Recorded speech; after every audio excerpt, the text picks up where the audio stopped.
Hey everybody, this is John from Tank Pump Studios again. Thanks for coming to my channel. And on this video, I want to show you a really simple way to make interestingly colorful materials. You can make almost an unlimited number of these really quickly, and you can make a scene really colorful and pretty this way. Now this won't satisfy everybody's needs. This won't be the end-all be-all for material creation videos, but it is a cool trick that lets you do some neat effects. Now I'm going to go to this Piskel editor. It's based on the word pixel, but it's Piskel, and it's a free editor. Just go to Create Sprite when you get there, Piskel app.com. It says Safari is not supported. Well, it totally works. I've tested it. I'm going to go to here, resize the drawing, and I'm going to click on Maintain Aspect Ratio so we don't, and I'm going to make a picture that's very small. It's literally 1 pixel wide and 2 pixels tall. There it is. Down here I'm going to click on the primary color and select red. And then I'm going to click there. And then I'm going to select a white and click here. Now for this first example, that's all I'm going to do.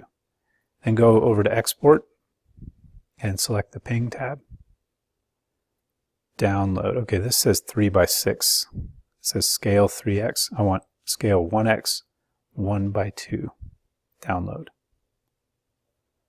Now I'm going to go drag that into Unity. So I'm going to open Finder and go to my downloads and drag that into Unity here. New Piskel. Okay. Now let's make a 3D cube and a 3D sphere. And grab that little tiny pixel-sized thing and drag it on there.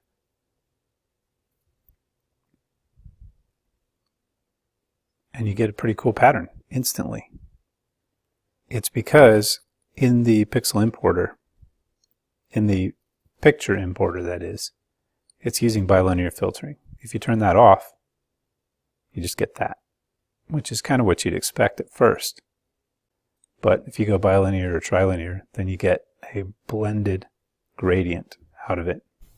Two interesting things about this approach. One is those tiny little materials, they take up almost no disk space, and therefore almost no space in memory in your graphics card. And the second thing to mention is that this bilinear filtering is done very quickly on most modern graphics cards, so it really doesn't take much or any processing time at all. And I'm going to make a small series of videos about this basic concept that you've just seen. I'm going to show you a number of ways to apply this one little trick to make really colorful scenes, and then I'm going to try to demonstrate a bunch of different combinations of colors that I've found to be useful and interesting. So thanks for watching this, and I'll see you in the next video.